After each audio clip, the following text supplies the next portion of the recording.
Ahí está. Hoy nos toca trabajar con el alfabetizador profesional y el alfabetizador amateur. Y este trabajo práctico yo lo hice para ver si podían reflexionar sobre estos tipos de alfabetizadores. No obstante, no solamente han reflexionado ustedes, porque hoy estuve reflexionando toda la tarde sobre este tema y sobre... Los combos los veníamos jugando. Perdón. No hay problema. Más que nada estuve reflexionando sobre la función que tienen los profesorados y sobre todo los profesores y profesoras en el Instituto de Formación Docente. El año pasado, en Lengua y su Enseñanza, trabajamos mucho el tema de las prácticas del lenguaje y el enfoque sociolingüístico de la enseñanza fue predominante porque realmente Lengua y su Enseñanza y sin hacer foco en la alfabetización, el enfoque sociolingüístico se adapta bastante bien. Es decir, las prácticas de lenguajes se adaptan bastante bien al primario y a la secundaria cuando el chico ya sabe leer. El tema es el enfoque sociolingüístico cuando el chico no sabe leer. Y ahí hay que pararse y reflexionar si los chicos necesitan un enfoque, otro enfoque, si nosotros vamos a trabajar con un método, ¿qué método va a ser? Si la palabra método es mala palabra en la educación, que de hecho lo es, pero tendríamos que decir estrategias de enseñanza, si la teoría es tan importante a la hora de enseñar. He llegado a pensar que muchas veces uno apoya dicha teoría, una teoría u otra, y en el aula hace cualquier otra cosa. Entonces, estas preguntas que hice en el trabajo práctico nos van a ir ayudando para reflexionar sobre todas estas cosas que decía. Pero mi introducción no terminó porque sigo hablando sobre la función de los profesores en los institutos de formación docente, y en este caso en un instituto de formación técnica profesional, en donde se forman psicopedagogas. Si yo tuviera que enseñarles a ser profesoras de lengua, utilizaría un enfoque más sociolingüístico que psicolingüístico y neurolingüístico y lingüístico puro, como lo hago ahora en el taller de alfabetización. Pero ustedes no van a ser profesoras de lengua y literatura. Ustedes van a ser psicopedagogas y en este taller de alfabetización tener un enfoque sociolingüístico es limitarlas a tener muy en cuenta el contexto de los estudiantes a los que ustedes van a ayudar a leer y escribir y alejarlas de lo psicolingüístico. Es decir, cuando yo me posiciono como profesor del taller de alfabetización, les tengo que decir, miren, chicas, para serles sincero, mi enfoque en el taller va a ser más psicolingüístico. Y en mi enfoque en lengua y su enseñanza, que lengua y su enseñanza van a poder ver toda la lengua y su enseñanza, prácticas de lenguaje, literatura, ese enfoque va a ser más sociolingüístico y más relacionado a las prácticas del lenguaje. ¿Por qué? Porque el enfoque sociolingüístico en las prácticas del lenguaje ya está, ya lo hace la señorita, la maestra, el maestro de grado de primero, de segundo, de tercero, y ustedes no van a volver a repetir lo mismo. Ustedes primero van a tener que hacer una evaluación del estudiante que reciben. Con esa evaluación van a tener que hacer hincapié en lo que les falta. Y una vez que hacen hincapié en lo que les falta en esa evaluación, van a tener que elegir con qué teoría trabajar, qué modelo elegir. Ahí en el modelo van a ver si van a elegir un modelo más alfabético o un modelo más global, y van a elegir los teóricos de esos modelos. Y después, ¿qué es lo más importante? Van a elegir las estrategias de enseñanza. Y eso es muy importante. Es muy importante porque yo tengo que transmitirles a ustedes que ustedes no son ni maestras ni profesoras. Van a ser psicopedagogas. Y elegir la estrategia de enseñanza, en este caso, es más que importante, porque ustedes pueden elegir teniendo en cuenta el diagnóstico y teniendo en cuenta al objetivo que quieren llegar. ¿Qué es lo que pasa?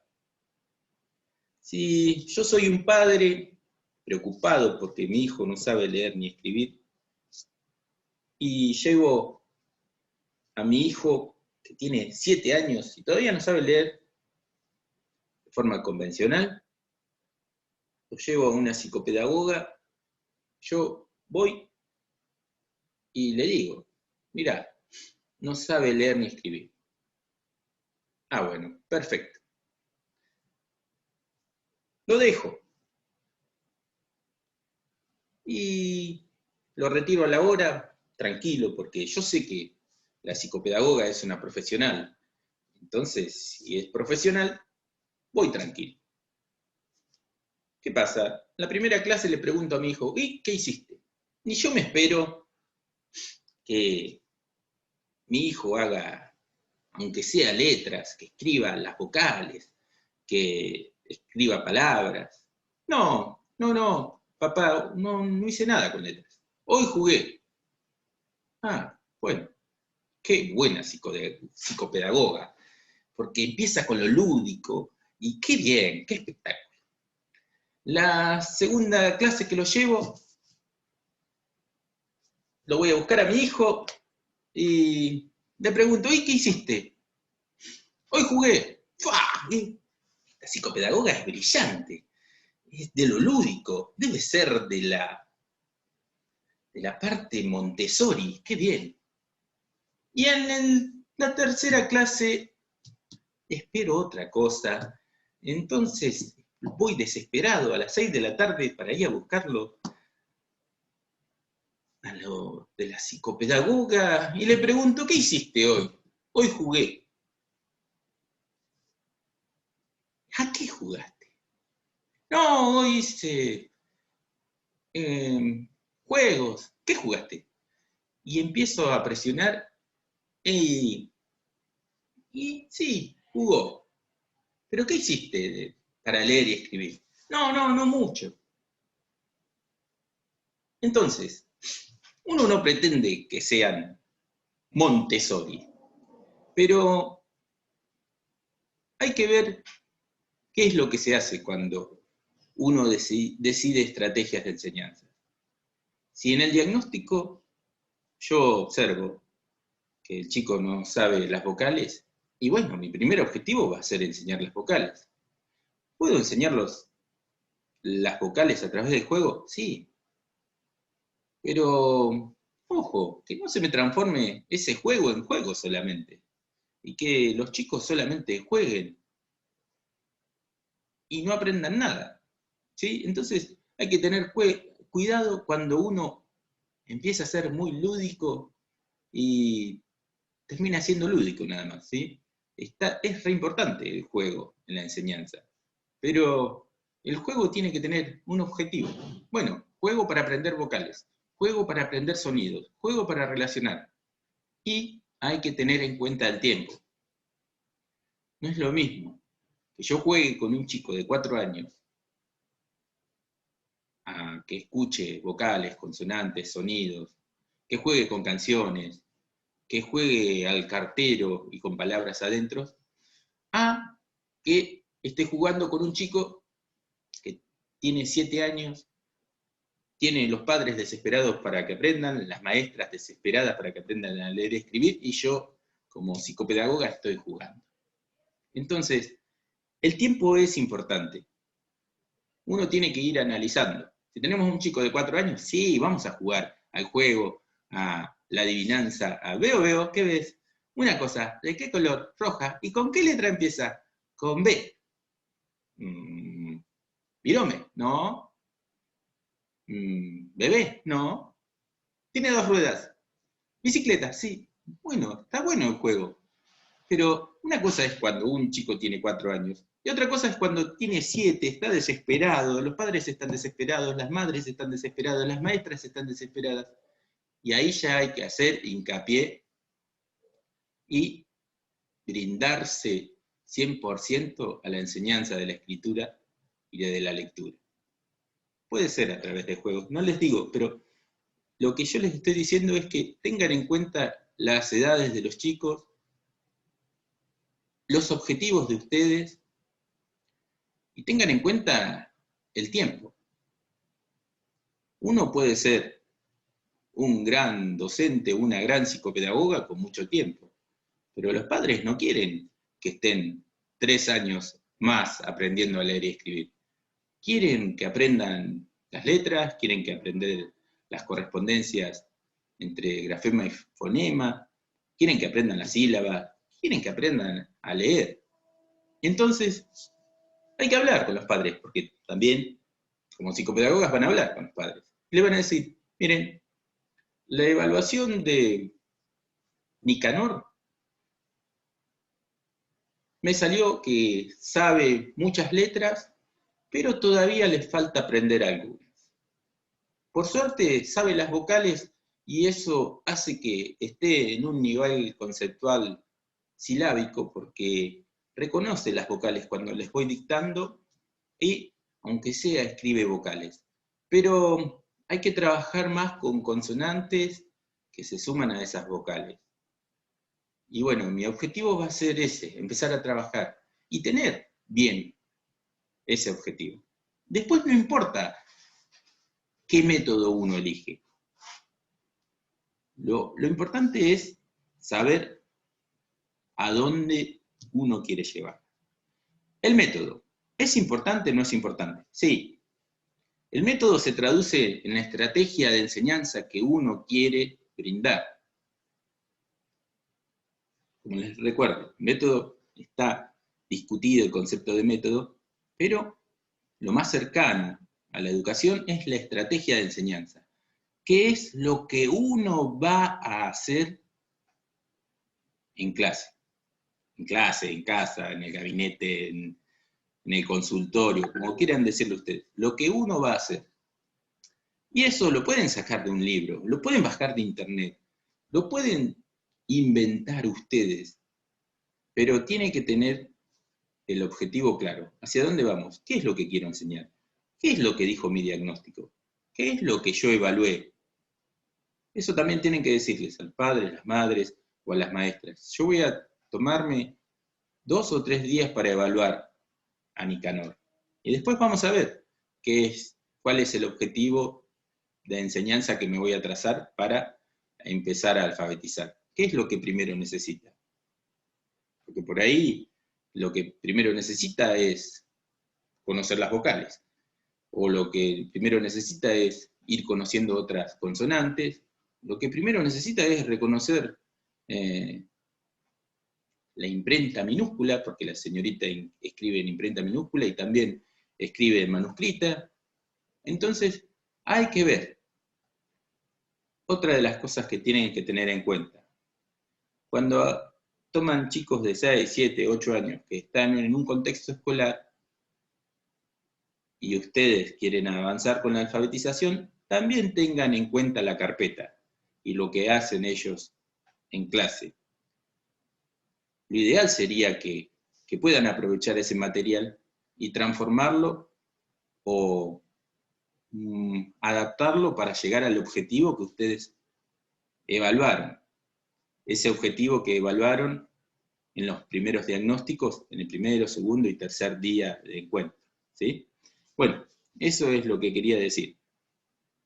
Y que la alfabetización no siempre es reflexiva y crítica. En la especialización en alfabetización hicieron una encuesta de profesores de institutos de formación docente, cómo hacían para alfabetizar. Y la encuesta decía que querían alfabetizadores críticos y reflexivos, siempre. Y eso hay que discutirlo, porque si un chico necesita aprender las vocales, cómo suena cada vocal y cómo se escribe, ¿de qué reflexión estamos hablando? Si estamos relacionando un sonido con la escritura, ¿va a reflexionar mucho? Sí, puede reflexionar si decimos, a ver, vamos a jugar al cartero. Y en este sobre vas a poner todos los nombres que empiezan con A. Y en este sobre vas a poner todos los nombres que empiezan con E.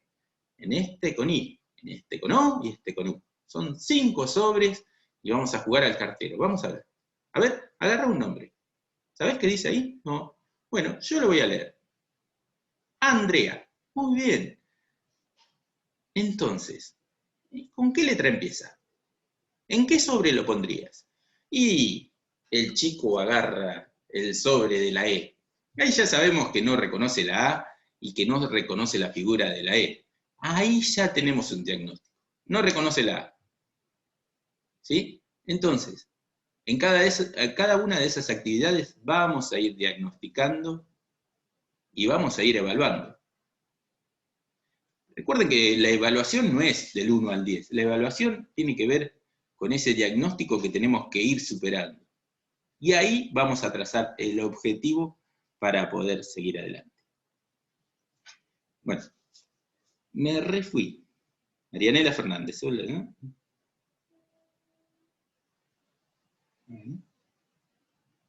Bien, me fui y se me fue el práctico. Ahora vamos a arrancar con el trabajo práctico y vamos a seguir reflexionando sobre esto que venía hablando. El trabajo práctico de alfabetizador amateur versus profesional. En la consigna 1, pregunta, ¿crees que un alfabetizador profesional puede responder estas preguntas? ¿Cuáles son las preguntas más difíciles de responder y por qué? El docente, concebido como un profesional de la educación reflexivo y crítico, debe poder dar respuestas a varios interrogantes. Su propuesta de enseñanza reconoce fundamentos teóricos explícitos y actualizados. ¿Es reproducción de las costumbres de la escuela? ¿Es fruto de la improvisación? ¿Es adecuado para el grupo escolar? ¿Cómo lo sabe? ¿Tiene en cuenta las dificultades que presentan los niños frente al aprendizaje? ¿Las tiene en cuenta para discriminar buenos y malos desempeños? ¿O para proponer formas diversificadas de intervención docente? ¿Propone actividades que permitan a todos los niños apropiarse del contenido?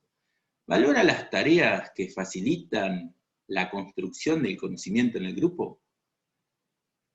¿Recupera los aprendizajes con la intención de que los niños reflexionen sobre la tarea realizada? Bien, ¿qué pusieron en esa? La primera pregunta, ¿su propuesta de enseñanza reconoce fundamentos teóricos explícitos y actualizados? ¿Qué piensan sobre el docente? ¿El profesional reconoce eso? Los fundamentos teóricos, ¿los reconoce? Yo creo que sí, dice Jacqueline González. Muy bien, una cosa es reconocerlos y otra cosa es que los aplique, ¿no? ¿Por qué? Porque uno puede saber por ahí que un contenido es actualizado, pero de ahí a aplicarlo y llevarlo a la práctica es otra cosa. Muy bien, yo por ejemplo reconozco un contenido teórico que el lenguaje oral se adquiere innatamente. Entonces yo digo, bueno, si se adquiere innatamente, se adquiere solo. Con la gente que empieza a hablar, uno adquiere el lenguaje oral. Y el lenguaje escrito será lo mismo. Y debe ser lo mismo. Si oralmente uno aprende a hablar, la escritura también comunica. La escritura se debe ser innata también. Y ahí está para la discusión, porque yo pienso que teóricamente, en la teoría, el lenguaje oral se adquiere con el contacto con la gente, y digo, bueno, entonces la escritura se adquiere con el contacto de la escritura. Entonces, hay que tener cuidado con las teorías. Uno puede decir, sí, estoy a favor de esta teoría, pero después hay que saber bajar la teoría a la clase. Y realmente, si yo solamente pongo en contacto a los chicos con la escritura, y no van a saber mucho leer y escribir. Algo más tengo que hacer, tengo que hacerlos reflexionar, tengo que hacerlos trabajar con la escritura. Tengo que ser explícito muchas veces. Es más, la escritura es una invención cultural. Como tal, hay que ser explícito. Pero hay que tener cuidado con eso de la teoría. La segunda pregunta, fíjense lo que dice. Su propuesta de enseñanza reconoce... No, esa ya está. ¿Es reproducción de las costumbres de la escuela? ¿Es fruto de la improvisación? ¿Qué piensan de eso? Yo creo que primero tiene que tener un diagnóstico de la escuela, a ver cómo funciona. Pero en el texto decía que si no trabajan interdisciplinariamente los distintos maestros, como que cada uno puede abordar de diferente manera la clase. Entonces es como que hay que trabajar en conjunto y tener una idea clara de cómo trabaja esa institución y cómo trabaja cada uno de los docentes. Eso sería como lo ideal. Bien, fíjate que la explicación de Andrea es bien sociolingüística. Andrea puso por encima de una enseñanza psicolingüística, una enseñanza sociolingüística. Y el contexto lo puso antes de una enseñanza personalizada e individual. Eso es un problema en este texto, porque, como les vuelvo a repetir, yo no les enseño a ser maestras, ni profesoras, ni alfabetizadoras de grupos grandes. Yo les enseño a ser psicopedagogas. Y entonces, generalmente van a tener 1, 2 o 3 estudiantes. No van a tener grupos grandísimos, como para decir, me voy a adecuar al contexto de todo, que hay que ver eso. Sí, van a ser, por ejemplo, psicopedagoga de una escuela o de otra, y ahí van a saber las características sociales y el contexto en donde van a estar enseñando. Pero a ustedes les van a venir 1, 2, 3, 4 estudiantes, 5, y van a tener diagnósticos muy diferentes. Y por ahí esos diagnósticos de contexto social no les sirve para trabajar individualmente con esos chicos. Por eso, está bien lo que dijiste, Andrea, pero tengan en cuenta, distingan bien su rol. No son maestras ni profesores de grupos grandes. Son psicopedagogas que van a trabajar grupos chicos. Y entonces van a tener esa posibilidad de distinguir y de ser una enseñanza más individualizada. Es distinto a cuando uno es maestro. Bien, fíjense la otra pregunta. Bueno, ¿es fruto de la improvisación? Cuando hablamos de improvisación, estamos hablando de que los profesionales sí pueden improvisar. Claro que pueden improvisar. Para eso son profesionales y saben más o menos qué es lo que pueden improvisar. Si ustedes ya tienen experiencia y tienen una o dos clases que siempre dan y les da resultados, la van a volver a repetir y van a improvisar esa repetición, aunque ya la hayan planificado, puede ser improvisación. Los grupos cambian, los chicos cambian, y la clase te puede salir bien con un grupo y con el otro te puede salir mal. Cuando se corte nos volvemos a conectar. Me salió un cartelito que en 10 minutos se corta. Eso me hizo acordar a lo que hablábamos el año pasado del docente idóneo. Ah, muy bien, sí, eso es verdad. Pero el docente idóneo también se equivoca. Todos nos equivocamos. Y todos tenemos que buscar distintos caminos. Si yo no me puedo casar con el método alfabético porque estoy convencido que el método alfabético es el mejor. Si tengo que trabajar con el método global, con un chico que realmente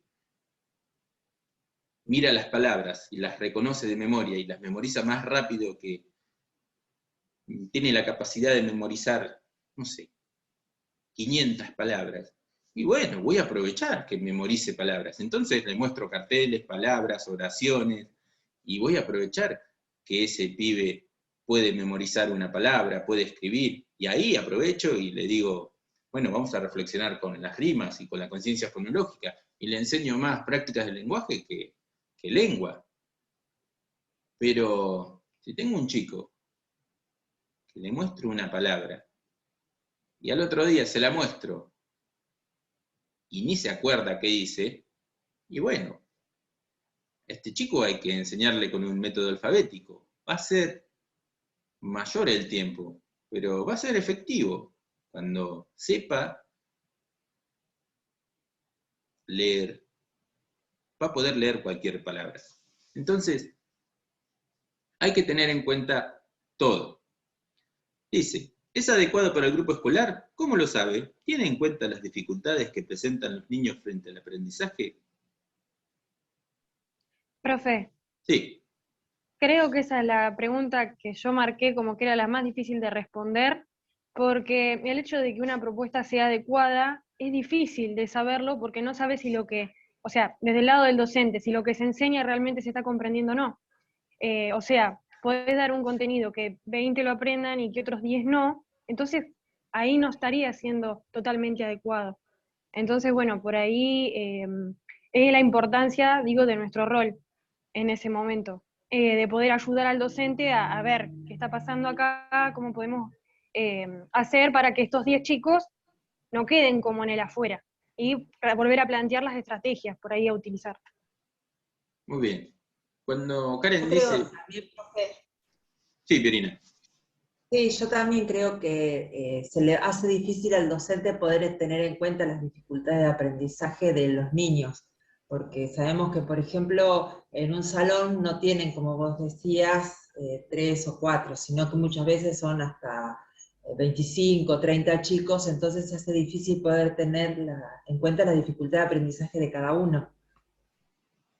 Bien. Lo que puedo... Pero, profe, Sí. perdón, lo que yo creo es que una ventaja que tiene el docente es que pasa con esos 35 chicos todos los días, trabaja. O sea, es como una ventaja para mí trabajar. Y creo que es responsabilidad también del docente conocerlos, porque son sus alumnos todos, no simplemente un par. Creo que pasa más por la responsabilidad del docente. Si en sí 35 chicos es dificultoso, pero bueno, es necesario trabajar en eso. Sí, pero no hay que enojarse con el docente, porque el docente, yo cuando estaba en secundaria y recién empezaba, veía que chicos no sabían leer, y yo digo, ¿qué hizo este?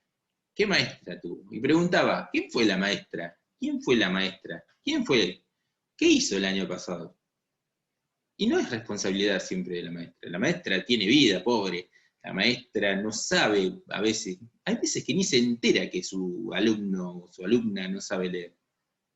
Porque vino de otra provincia y se lo pusieron en el salón y el último mes. Y vos preguntás, ¿quién fue tu maestra? Y no es que quién fue tu maestra. ¿Qué pasó con tu trayectoria escolar? Es la pregunta. Porque no es que hay que echarle la culpa a la maestra. Yo siempre digo, uy, qué primaria floja. No es primaria floja. ¿Qué trayectoria escolar descuidada o qué trayectoria escolar discontinua ha tenido este chico para llegar al secundario sin saber leer y escribir? Y eso hay que tenerlo en cuenta también. Y con respecto a las estrategias que ustedes pueden recomendar como psicopedagogas, es interesante lo que dijo Karen, pero no siempre van a poder tener la posibilidad de recomendar estrategias. Hay algunas maestras que no les va a abrir ni la puerta del salón. O sea, ustedes van a tener que tener en cuenta que hay maestras y maestras. Hay profesores y profesores. No todos los lugares, no todas son buenas, simpáticas, agradables y reflexivas. No, la educación no siempre es así. Así que hay que tener en cuenta eso. Bien. Y propone actividades que permitan a todos los niños apropiarse del contenido, valora las tareas que facilitan la construcción de conocimiento en el grupo, recupera los aprendizajes con la intención de que los niños reflexionen sobre la tarea realizada. Eso es importante, porque hay que volver a esa recursividad y volver al contenido para ver si lo integraron bien. La segunda consigna dice, relacionar el método global y alfabético con las prácticas del lenguaje. Tratar de describir los elementos como aparecen en el siguiente fragmento. Todo modelo responde a un marco teórico. Por ejemplo, no es lo mismo el modelo ptolomeico del universo que el modelo copernicano. Porque el marco teórico del modelo ptolomeico era la teoría geocéntrica y en cambio el marco teórico del modelo copernicano era la teoría heliocéntrica. Los distintos modelos pueden hacer uso de los mismos elementos o partes constitutivas, pero al no compartir las mismas líneas teóricas, el sistema o modelo resultante no es el mismo. Para seguir con el ejemplo, en ambos modelos, el ptolomeico y el copernicano, aparecen con los mismos elementos, el Sol, la Tierra, las elipses y los demás planetas. Sin embargo, en función de sus respectivos y diferentes marcos teóricos, los sistemas resultantes y sus relaciones son diferentes. ¿Qué sucedió entre un modelo y otro? ¿Cambió el modo de concebir y abordar el universo? En el modelo ptolomeico, el universo es fijo, cerrado, finito y estático, y se lo aborda por la contemplación. En el modelo copernicano, el universo se mueve, es abierto, infinito y dinámico, y se lo conoce a través de la observación rigurosa de la que se derivan leyes científicas. Fíjense que acá nos dan un ejemplo muy cercano a la ciencia. Y con las prácticas del lenguaje, con el método de alfabetización, ya sea el alfabético o el global, tenemos los mismos elementos. Tenemos la letra, tenemos la palabra, tenemos la oración, tenemos el párrafo, el texto. Pero nosotros tenemos que elegir ese modelo. ¿Qué pusieron ustedes? Sí, yo más o menos esto que acabas de decir vos, que lo que veo por ahí en relación al ejemplo que da la consigna, es que ambos modelos, ya sea el alfabético o el global, trabajan con los mismos elementos Y ambos llevan, o lo que quieren lograr es esto de la enseñanza de la lectura y la escritura, pero difieren en la manera en cómo se trabaja, que uno considera que hay que partir de lo simple e ir a lo complejo para lograr la enseñanza de la lectura y la escritura, el otro lo hace de una manera diferente, va de lo complejo a lo simple, por ahí, en ese sentido lo pude relacionar. Bien, lo que dijo Aixa, considera. Eso es lo que tienen que tener en cuenta. Considerar. Ustedes ya con las teorías que tienen ya están capacitadas para considerar. Y decir, yo soy un alfabetizador. ¿Soy amateur o profesional? No, pará. Yo ya estoy más del lado del profesional, porque yo ya puedo tener consideraciones, puedo tener objetivos. ¿Y qué actividades voy a hacer? Eso es lo que tara al docente que se inicia, a la psicopedagoga que se inicia, el tema de las actividades.